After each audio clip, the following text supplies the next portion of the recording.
नमस्कार, स्वागत है आपका बिहार समाचार में। बिहार की मुख्य खबरों की ओर बढ़ने से पहले एक नज़र सुर्खियों पर। बिहार में 6,659 खेल मैदानों का होगा निर्माण। एक अन्य मार्ग से मुख्यमंत्री नीतीश कुमार ने रिमोट से किया शुभारंभ। बिहार डाक विभाग में ड्राइवर की नौकरी के लिए बड़े पैमाने पर भर्ती, शुरू हुआ आवेदन। बिहार के छोटे बड़े शहरों के लिए पटना से चलेगी बसें, यहां देखें रूट चार्ट। अब पराली जलाने पर बिहार में 198 किसानों का डीबीटी कैंसल। सुबह बगहा में 95 पर हुआ था एक्शन। शिक्षकों के ट्रांसफर को लेकर नीतीश सरकार का बड़ा फैसला। बिहार विद्यालय विशिष्ट शिक्षक नियमावली को दी स्वीकृति। सीमांचल का रोड मैप तैयार, सरकार बनते ही बदहाली दूर होगी। तेजस्वी यादव का बड़ा ऐलान। विधानसभा चुनाव की तैयारी में जुटी प्रशांत किशोर की जन स्वराज पार्टी। अध्यक्ष और राज्य पदाधिकारियों की सूची जारी, इन चेहरों को मिली जगह। बिहार में बदला मौसम का मिजाज, अब दिन के बाद रात में भी बढ़ रहा तापमान। ग्रामीण विकास विभाग अंतर्गत 638 करोड़ 27 लाख की लागत से 533 प्रखंडों के 5,671 ग्राम पंचायतों में 6,659 खेल मैदानों के निर्माण का कार्य आरंभ। मुख्यमंत्री नीतीश कुमार ने रिमोट के माध्यम से आज एक अन्य मार्ग से किया। वहीं कैमूर जिले के 170 खेल मैदान का सीएम नीतीश ने ऑनलाइन शिलान्यास किया। वहीं इस दौरान कैमूर में मोहनिया की विधायक संगीता कुमारी मौजूद रहीं। वहीं कैमूर जिले के 170 खेल मैदान का सीएम नीतीश ने ऑनलाइन शिलान्यास किया। वहीं इस दौरान कैमूर में मोहनिया के विधायक संगीता कुमारी मौजूद रहीं।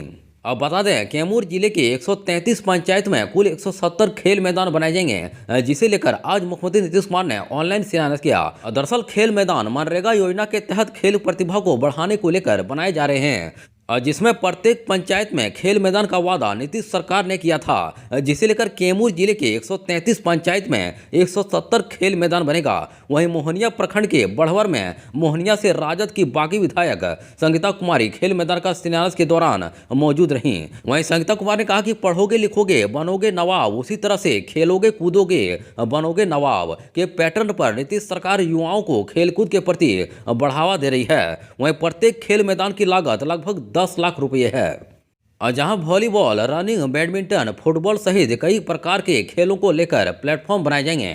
वहीं पढ़ाई के साथ साथ बच्चों को खेल में भी आगे बढ़ाया जाएगा। वहीं सरकार ने मेडल लाओ नौकरी पाओ की योजना चलाई है और बच्चे खेलकूद में अच्छा काम कर रहे हैं। जो मेडल लाते हैं उन्हें सरकारी नौकरी नीतीश सरकार दे रही है। डाक विभाग में काम करने वाले लोगों के लिए यह काफी अच्छी खबर है। वहीं डाक विभाग के बिहार सर्कल ने विभिन्न डिवीजनों को स्टाफ ड्राइवर पदों पर भर्ती के लिए आवेदन प्रक्रिया शुरू कर दी है। जो उम्मीदवार सरकारी नौकरी की तलाश में हैं और ड्राइविंग में अनुभव रखते हैं, उनके लिए यह एक सुनहरा अवसर है। इसके तहत कुल 19 रिक्तियों के लिए आवेदन दिया गया है। अब बता दें कि उम्मीदवार 12 जनवरी 2025 तक आवेदन कर सकते हैं। वहीं 10वीं पास और 3 साल के लिए ड्राइविंग अनुभव वाले उम्मीदवार आवेदन के पात्र हैं। इसमें 17 पद सामान्य वर्ग के लिए, इसके अलावा एक पद EWS यानी कि आर्थिक रूप से कमजोर वर्ग के लिए आरक्षित है और एक पद ST वर्ग के लिए आरक्षित है। दरअसल यह वैकेंसी बिहार सर्कल के विभिन्न डिवीजनों के लिए निकाली गई है, जिसमें पटना डिवीजन, गया डिवीजन, भोजपुर, रोहतास, बेगूसराय, दरभंगा, मोतिहारी और अन्य प्रमुख डिवीजन शामिल है। इसके लिए शैक्षणिक योग्यता की बात करें तो यह अभ्यर्थी किसी मान्यता प्राप्त बोर्ड से 10वीं पास हो और उसके पास लाइट और हैवी मोटर वाहन का वैध ड्राइविंग लाइसेंस होना चाहिए। इसके अलावा इसके पास कम से कम 3 साल का ड्राइविंग अनुभव होना चाहिए। बिहार में सड़क मार्ग से यात्रा करने वाले लोगों को बड़ी संख्या देखने को मिलता है। वहीं अब औसतन लोग सड़क मार्ग के जरिए ही यात्रा करना पसंद करते हैं। ऐसे में अब यह निर्णय लिया गया कि बिहार राज्य पथ परिवहन निगम में 43 नई डीलक्स बसें जुड़ेंगी, जिसमें से 35 बसें 21 शहरों के लिए चलेंगी। वहीं ये बसें राज्य के जिला, अनुमंडल और प्रखंड मुख्यालय को जोड़ेगी।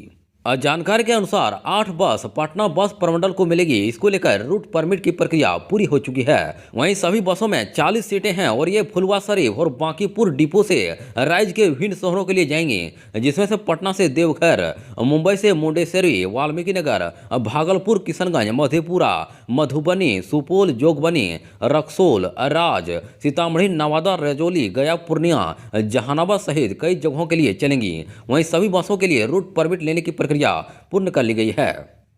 अब बता दें कि बिहार राज्य पथ परिवहन निगम की बसें फुलवाशरीफ बस डिपो और बांकीपुर बस पड़ाव होते हुए राज्य के विभिन्न शहरों में जाएंगी और वापस आएंगी। वहीं सभी बसें डीलक्स है। प्रत्येक बस में 40 सीटें हैं। दरअसल राज्य के विभिन्न हिस्सों में चलने के लिए बिहार राज्य परिवहन निगम के बेड़े में 2021 में 70 बसें शामिल हुई थी। अब बिहार में एक्वाई बढ़ने और वायु प्रदूषण की स्थिति भयावह हो जाने से पराली जलाने वाले किसानों की सामत आ गई है। वहीं पराली जलाने पर ताबड़तोड़ कार्रवाई की जा रही है। वहीं फसल काटकर धान की पराली जलाने के आरोप में बिहार में 198 किसानों के खिलाफ कार्रवाई की गई। वहीं इन किसानों का डीबीटी रजिस्ट्रेशन कैंसिल कर दिया गया है, जिसमें किसानों के लिए बनी किसी भी सरकारी योजना का लाभ उन्हें नहीं मिल पाएगा। वहीं इन किसानों पर लीगल एक्शन भी होगा। वहीं बिहार के बगहा में सैटेलाइट की मदद से 95 किसानों को पराली जलाते चिन्हित किया गया। वहीं गुरुवार को उनके खिलाफ कार्रवाई की कवायद शुरू की गई। अब बता दें कि कृषि विभाग के सूत्रों के अनुसार इन किसानों को कृषि से संबंधित सरकारी योजना के लाभ से वंचित रखा जाएगा। वहीं सबसे ज्यादा रोहतास में 89 किसानों पर कार्रवाई की जा रही है। वहीं इन पर पर्यावरण को बिगाड़ने और प्रदूषण बढ़ाने का जिम्मेवार ठहराया गया। वहीं दूसरे नंबर पर कैमूर है, जहां 89 किसानों पर पराली जलाने के आरोप में कार्रवाई की डंडा चला है। इसके अलावा नवादा में 25 किसान कार्रवाई की जद में आ गए हैं। अब बिहार में सरकार की ओर से किसान चौपाल का आयोजन कर पराली जलाने को लेकर जागरूकता अभियान चलाया जाता है। वहीं पेपर और इलेक्ट्रॉनिक मीडिया के माध्यम से भी किसानों को पराली जलाने के गलत परिणामों की जानकारी दी जाती है। दरअसल कृषि विभाग की ओर से ज्ञानवाहक रथ भी चलाए जाते हैं। वहीं इस काम में जीविका दीदियों को भी लगाया गया है। इन सबके बावजूद पराली जलाने की घटनाओं पर पूरी रोक नहीं लग पाई है। नीतीश कैबिनेट की बैठक में शिक्षकों को लेकर बड़ा फैसला लिया गया। बिहार सरकार ने बिहार विद्यालय विशिष्ट शिक्षक नियमावली को स्वीकृति दे दी है। वहीं इस नियमावली के संशोधन के बाद विशिष्ट शिक्षकों के समझौता परीक्षा, अनुशासनिक कार्यवाही, अपील एवं पुनरीक्षण से संबंधित नियमों के संशोधन से बेहतर सेवा शर्त उपलब्ध हो सकेगा। वहीं अब 3 की जगह 5 बार साक्षरता परीक्षा ली जाएगी। वहीं पास होने के बाद जो शिक्षक जहां पढ़ रहे हैं वहीं योगदान देंगे। दरअसल सेवा संपुष्टि होने पर वेतन देय होगा। वहीं कार्यकाल के दौरान तबादला हो सकता है। इसके साथ ही साथ स्थानीय राजनीति में शामिल रहने वाले शिक्षकों के खिलाफ एक्शन हो सकता है। अगर शिक्षक लोकल पॉलिटिक्स में संलिप्त पाए जाते हैं तो उनको पहले 3 दिन का सख्त अल्टीमेटम दिया जाएगा। दरअसल विभाग की तरफ से पहले उनसे स्पष्टीकरण मांगा जाएगा और अगर स्पष्टीकरण से विभाग संतुष्ट नहीं होता है तो अगर वह दोषी पाए जाते हैं तो उनके खिलाफ कार्रवाई होगी और उनका स्थानांतरण कर दिया जाएगा। इसके साथ ही साथ अगर शिक्षक अटेंडेंस बनाकर स्कूल से गायब पाए जाते हैं तो उनके खिलाफ भी सख्त एक्शन होगा। बिहार के पूर्व डिप्टी सीएम सह राष्ट्रीय जनता दल आरजेडी के नेता तेजस्वी यादव ने कहा कि सीमांचल का रोडमैप तैयार है। वहीं बिहार में महागठबंधन की सरकार बनते ही इसे लागू कर दिया जाएगा। वहीं तेजस्वी ने कहा कि उनकी सरकार बनी तो इस क्षेत्र के विकास के लिए सीमांचल डेवलपमेंट अथॉरिटी का गठन करेंगे ताकि सीमांचल के सभी जिलों का समुचित विकास हो सके और यहाँ से निर्धनता, बदहाली, बाढ़, बेरोजगारी सहित सभी समस्याएं दूर हो सके। उन्होंने कहा कि सीमांचल में गरीबी, बेरोजगारी और पलायन बड़ा मुद्दा है। बिहार विधानसभा में नेता प्रतिपक्ष तेजस्वी यादव ने गुरुवार को आरजेडी कार्यकर्ताओं के संवाद के क्रम में किशनगंज पहुंचे। यहां मीडिया से बातचीत में उन्होंने कहा कि बिहार में महागठबंधन की सरकार बने तो वृद्धा पेंशन को 400 से बढ़ाकर 1500 रुपये किया जाएगा और 200 यूनिट बिजली फ्री दी जाएगी। उन्होंने कहा कि किशनगंज में एएमयू का मामला भी अब तक लटका हुआ है।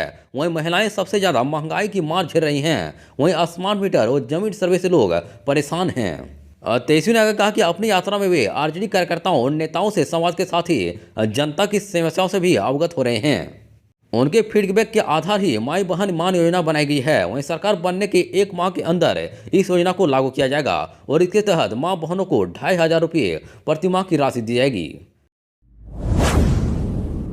बिहार विधानसभा उपचुनाव में सियासी एंट्री मारने वाले प्रशांत किशोर की जन स्वराज पार्टी आगामी विधानसभा चुनाव की तैयारी में जुट गई है। वहीं चुनाव को देखते हुए पार्टी के नेताओं को अहम जिम्मेवारी सौंपी जा रही है। दरअसल जन स्वराज राज्य कोर समिति की पहली बैठक में राज्य पदाधिकारियों के नाम पर मोहर लगी। वहीं जन स्वराज पार्टी ने विभिन्न प्रकोष्ठों के प्रदेश अध्यक्ष और राज्य पदाधिकारियों की सूची जारी कर दी है। दरअसल बीते 15 दिसंबर को राज्य कोर समिति की बैठक में लिए गए निर्णय के अनुसार प्रदेश महिला, युवा और किसान अध्यक्ष की सूची जारी की गई है। वहीं पार्टी के महिला प्रकोष्ठ, युवा प्रकोष्ठ और किसान प्रकोष्ठ के अध्यक्ष समेत पार्टी के कोषाध्यक्ष का भी चयन कर लिया गया है।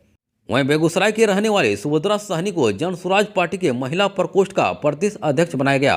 वहीं बक्सर के रहने वाले आनंद मिश्रा को युवा अध्यक्ष, मुजफ्फरपुर के रहने वाले वीरेंद्र राय को किसान अध्यक्ष और पटना के रहने वाले अरविंद सिंह को पार्टी का कोषाध्यक्ष बनाया गया है। अब बिहार के अंदर लगातार मौसम में बदलाव हो रहे हैं। वहीं सुबह के अंदर अब दिन के बदले रात में तापमान में वृद्धि हो रही है, जो सामान्य से 3 से 4 डिग्री अधिक है। वहीं मौसम विज्ञान केंद्र के अनुसार अगले 3-4 दिनों तक स्थिति ऐसे ही रहने वाली है।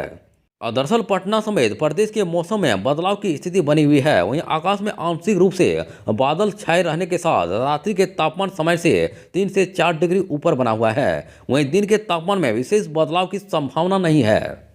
इसके बाद तापमान में गिरावट आने से ठंड में वृद्धि की संभावना है। वहीं पटना समेत प्रदेश के अधिकांश भागों में सुबह के समय हल्के कोहरे का प्रभाव बना रहेगा। वहीं दिन में धूप निकलने से मौसम सामान्य बना रहेगा। अब बुधवार को वाल्मीकि नगर, गोपालगंज, मुजफ्फरपुर, पुपरी, मधुबनी, मधेपुरा, आगवानपुर को छोड़कर पटना सहित शेष जिलों के न्यूनतम तापमान में वृद्धि दर्ज की गई है। वहीं पटना का न्यूनतम तापमान सामान्य से 2 डिग्री अधिक होने के कारण 12.5 डिग्री सेल्सियस दर्ज किया गया, जबकि 6.5 डिग्री सेल्सियस के साथ डेहरी में प्रदेश सबसे कम न्यूनतम तापमान दर्ज किया गया।